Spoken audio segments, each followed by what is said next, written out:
Can you believe it's August already? It's time for another edition of Community. And we're going to be celebrating a little bit of all things, but last month we were inside of the new Highmark Stadium. Right. And this month, game on.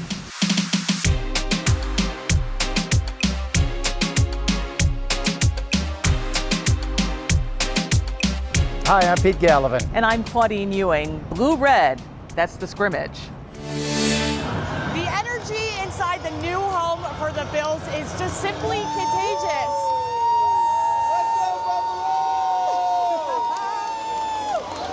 It's the annual return of the blue and red scrimmage for the first time ever in Highmark Stadium. Fans we talked to today say this new stadium just brings a different level of excitement to the Bills this season.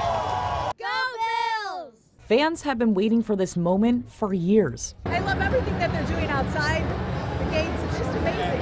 Thousands finally walking through the gates of the new Highmark Stadium. It's like walking into Disney World and seeing the castle. A new experience and a chance to see their favorite team in action at the Bills' home base. I'm speechless. I don't know what to say. Really don't.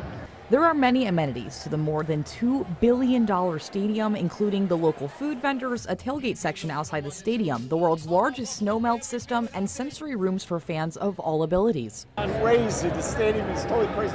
Concessions, everything. It's just huge. It's really opened up and a lot of people walking around, and it's really nice. I'm happy to see it this way. A new era, and one fan hopes will help propel the team's success on the field. The old stadium was nice, it was nostalgic, but the Bills need a Super Bowl, and this is the first start to it, in my opinion. This is the new start to the Bills era, of the Super Bowl era. This is so exciting. I've been to all 3 stadiums now. Yeah. I've been to 2 of them, including this one now. So yeah, it's exciting. For grandfather Greg Wisniewski, sharing this moment with his grandson Lucas is what matters the most. With him, every day's a great day. Yes. But today's an elevated one? Yes, this is the best, right? Oh yeah, this is amazing. He's going to have a good time today. It was like picture day for fans throughout the stadium. And after the scrimmage, the players, they were posing too. Oh, I love it. We're talking about it. I feel like I'm back in the SEC. I feel like I'm playing, just being in a new facility. Everything's all in there. Like, it's easy to be comfortable. Makes the game day way more easier. Like, everything you need is in steps away, and I feel like it just makes it better for us as players to get in a good routine, connect, like get ready for the game, and in a sense of being comfortable in our own space, The Hyde Park tennis courts in Niagara Falls were rededicated in honor of the late Bob Laurrie. He was an incredible enthusiast for young people in sports, an incredible contributor to the community, and an excellent member of our city school district. The real story is that at 46 years old, my father got sick, very sick, and he went to the doctor, and the doctor said, you have to get fit and active. And for the next 10 years of his life, I would say, except for the winter months, he spent right here at this tennis court. If you knew him, you would have been impressed by him, motivated by him, and appreciated him. So it seems like yesterday, but it was May 27th, 1991, 36 years and 3 months ago, when Mayor Michael Laughlin put this sign up, and I remember it. Do you remember it, Mom? Yes. Remember it? I remember it was a day kind of like this, and it was right after my father had passed away at the age of 56 that they dedicated this. My husband loved Hyde Park, loved this tennis court. We used to tease him. We used to tell him, I'm going to move his bed right out there, because he was always here right from work. He came right down to the tennis court and started leagues. Yeah, and started a league. Yeah, started a league, and that's how he got started here. So now, 3 decades later, I still get to come to the tennis courts, and I know my father's presence is still here. The sign is more than just something that looks great or honors him. It's a chance to keep his memory alive. We got something that's new. Now, how about something old? We are celebrating the 250th birthday of our nation. And Pastor Hill of Buffalo, he has a story about America too. Pastor Thomas Hill of Old Landmark Church on Jefferson Avenue in Buffalo will tell you he's seen it all in America, from Memphis to Lackawanna to Buffalo. Education is important. One of the first blacks to enter that school. Class of 1958. I only realized my racial identity when they started calling me other names. His confidence grew. I've seen Jim Crow. I've experienced Jim Crow. This is a man who built a career in public service in Buffalo City Hall as a lone administrator under 4 mayors. Excellence was important. Commitment was important. In sports, he was a trap shooter, a state champion. Look at his plethora of awards. I was inducted in 1990 into the Hall of Fame of trap shooting. And found diversity in the sport. Over the years, he's carved out time to mentor others, an everyday American doing extraordinary things quietly. He represents America by becoming the change that we want to see. He lived through the era, thrived in the era where it didn't seem achievable. His wife of 54 years agrees. He's a good person, hard worker, and he takes good care of me. Period.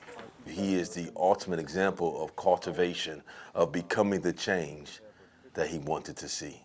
It's important to encourage someone, not to criticize, but to encourage. When you encourage, you give them the idea that I can do it. In 1983, he turned to the ministry. I was passive about being in the church because, gee, that's going to restrict my lifestyle. But it has been a game changer of fulfillment. Because at a stage of my life, I've seen changes, and then I've seen a reduction of that change, and I've seen it grow back to what we have. God has blessed me tremendously.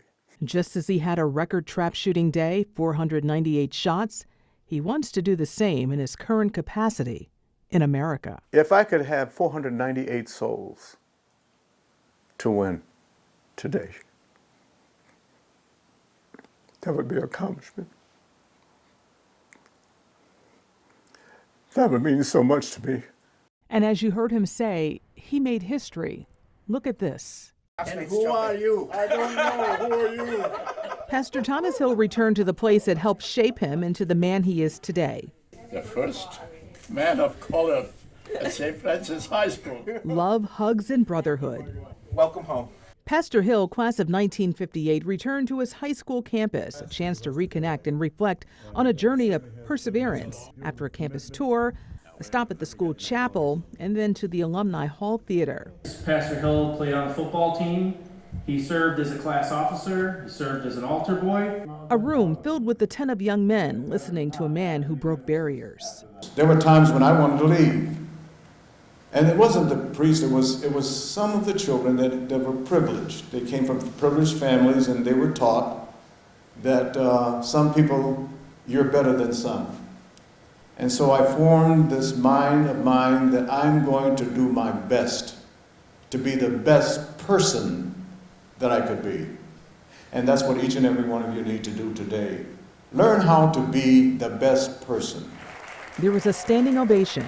I think it was a great experience. I mean, as he said himself, coming here and just knowing that it's not who you are or where you come from, as we're told now, like anybody can be friends. You can know anybody. You just got to be out there and be a good person. I say to each and every one of you, you don't have to tell people how great you are. Let your walk be your talk. In other words, they can tell by the way you walk, the way you treat other people, the way you speak, the way you carry yourself. Your character speaks a lot for you. And we want your blood, and we say nothing else, nothing. We want your power. It encourages us, and because while this program was happening, there was testimony being given.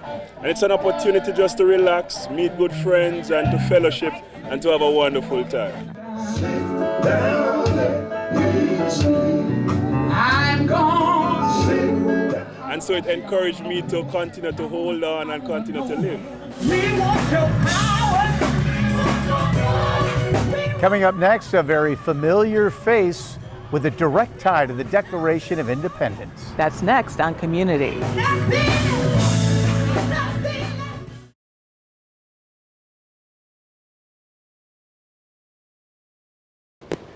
The 4th of July. That's when most Americans celebrate our independence and the document that declared it 250 years ago.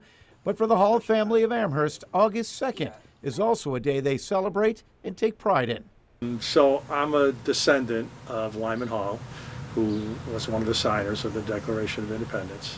The signing of the Declaration of Independence occurred primarily on August 2nd, 1776, at the Pennsylvania State House, later renamed Independence Hall in Philadelphia. The 56 delegates to the Second Continental Congress represented the 13 colonies, and one of those delegates was Lyman Hall, an ancestor of Two on Your Side's Lauren Hall. It's absolute pride. It's a connection to that document, a direct connection. My dad's middle name is Lyman, his last name is Hall. It's not like your royalty, but it's, it's something that some people think it's impressive. I mean, if you're a patriotic American. And the Hall's patriotism shines through as well, from the stars and stripes hung proudly on their home to a very special portrait hung within.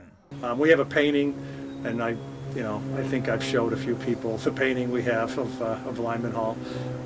So, yeah, I mean, it's a conversation piece, I guess. We've been to Washington, D.C. several times, and have been to the National Archives and got to see Lyman's name on the actual document itself. Same with the Halls of Congress. His name is in the Halls of Congress. I was just there about 3 years ago and got to see it with my husband and his family too, and there is immense pride in getting to see our family's name in those buildings. Yeah. That pride stems from not only the signature on parchment, but the strength and bravery displayed by the men who put quill to paper, knowing that if the colonial army was to lose the war, these 56 delegates would be signing their own death warrant. He was worried for his life. I think he went into hiding for a year or two because he was worried about his life. Worried about his life and his family's life. And he did that so that we could live the lives that we're living today in this greatest country in the world. Another big honor for artist Julia Bottoms. It was incredible to work on this. I mean, like I said, 12 artists, really big names throughout the country, and to be able to represent Buffalo, I think, is just such a cool thing.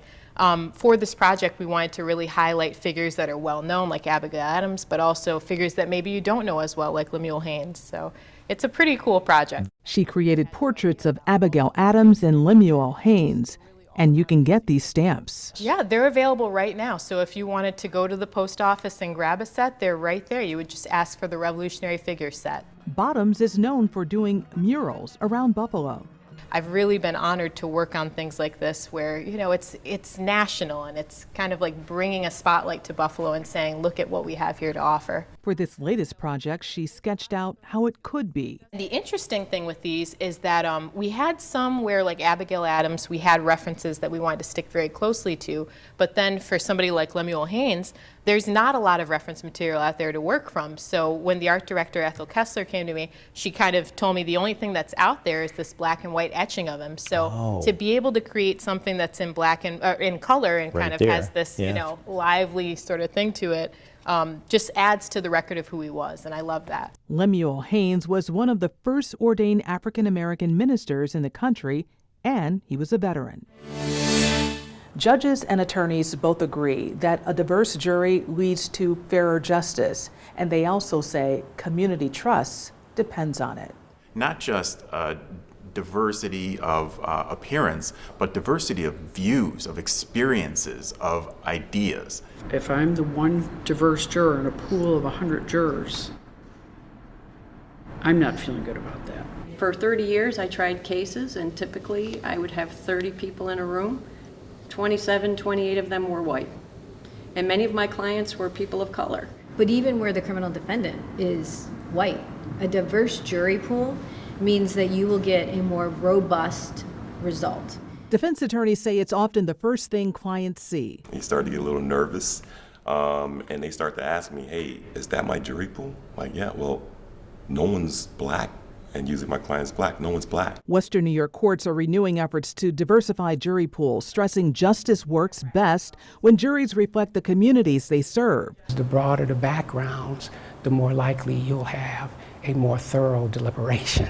Listen to this federal judge. Juries have tremendous power. Judges can instruct on the law, but juries decide what the facts are and who they're going to believe and who they're not going to believe. The Jury Diversification Committee reached out to get the public's view of the jury system. Judge McCarthy, what are some of the main reasons you hear when you're on the bench when you're trying to pick a jury? How long the trial is going to take and whether it's going to interfere with their jobs or child care. How hard is it when you're sitting there and looking to pick a jury?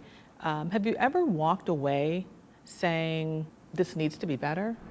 Absolutely. In 2017, where we had absolutely no minority in the jury veneer pool, and we moved to strike the entire veneer. It's about trust. It's important that the public has confidence that what we are doing is achieving justice. We work very hard to be able to show that the charges we brought are righteous, and when you don't have that legitimacy because people in the jury don't look like the defendant, it undermines the entire system. You don't want your jurors to all be of the same background or have the same life experiences. You want everyone to have something different that they bring to the process. Outreach includes education, starting with school-age kids, reaching into rural areas and the business sector.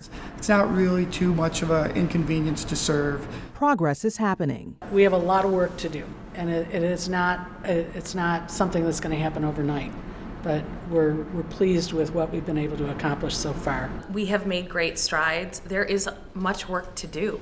And so here's where I say to the public, when you get your jury notice, your summons to come in, it's a privilege. Coming up on Community, we are celebrating musicians, local musicians. Yeah, the greats of yesteryear and today.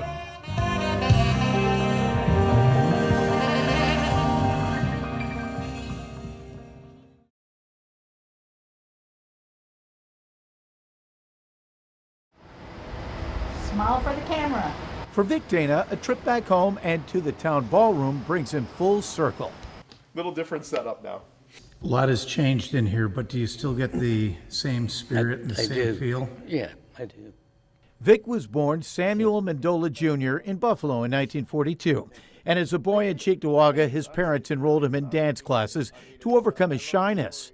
He took off from there, winning a number of local awards and ultimately taking the top prize in the nationally broadcast Ted Mack Original Amateur Hour.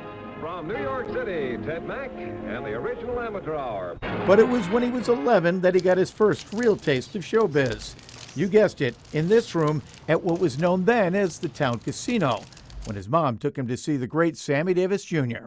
She went backstage and talked to the master of ceremonies, told him that I was in the audience, and he asked if I would like to come up and dance. And I said, no, I can't. I don't have my dancing shoes. And my mother reached in her purse and said, yes, you do. And she pulled them out. He danced in the opening number, and then Sammy himself called him up for an encore.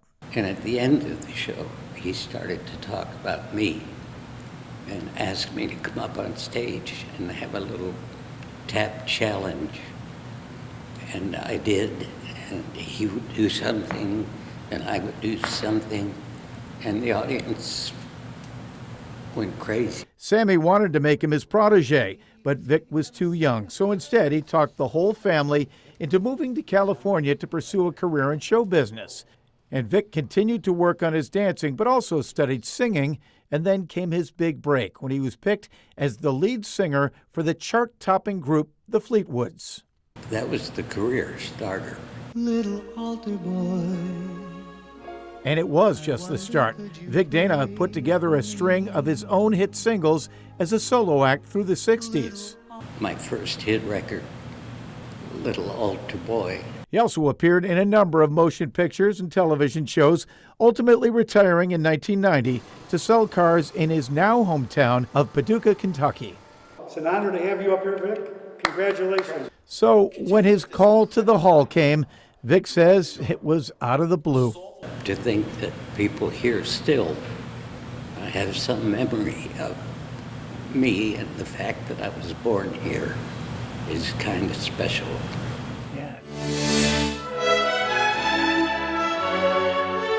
A night at the Symphony takes a lot more than the musicians on stage. For the Buffalo Philharmonic Orchestra, each of its 120 annual performances are like a note in themselves on a piece of sheet music. It's really my job to make sure that everything behind the scenes is going well.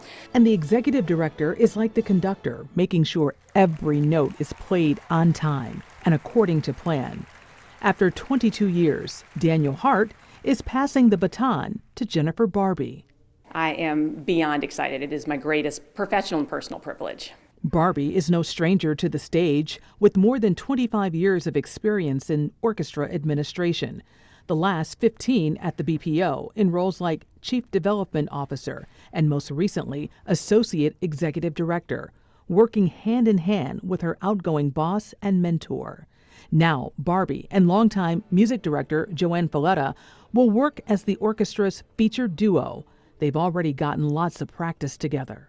I have actually worked with her for 24 years, first at the Virginia Symphony and now at the BPO. So to be at this moment, going into her 30th year soon at the BPO, to be able to work hand in hand with her in this way, it's just a dream come true. Falletta's orchestra may be the melody, but Barbie's got the all-important harmony supporting every player. And, I work closely with Joanne, but also with our musicians. They have an orchestra committee that we think about what is important. What does our orchestra want our community to hear? And as always, looking a few measures ahead. So we plan actually 2 to 3 seasons out to be able to try to fit out what we can do financially responsibly, but also then what can we do that's creative, innovative, maybe new. When it comes to leaving her mark, Barbie wants to keep playing the hits.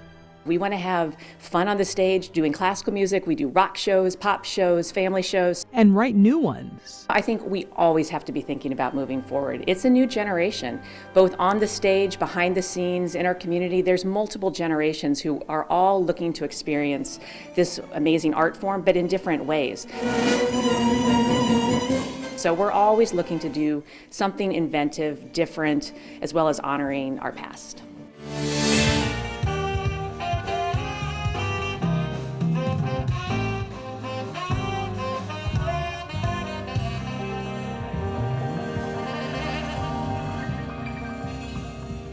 This festival was started by my father when he went to the Million Man March and was given the charge to go back to his community and do something to improve it.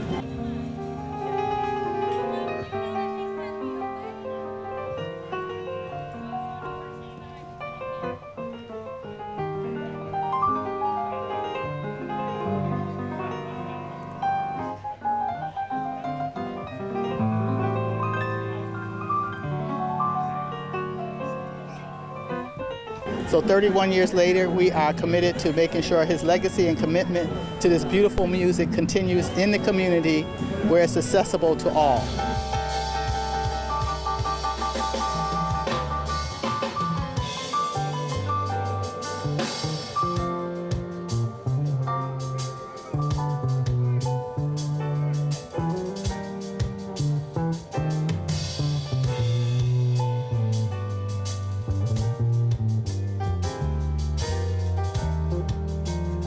Man, another busy month, from the Bills to the Buffalo Music Hall of Fame. Two great things with local ties, and that's what we do here on Community.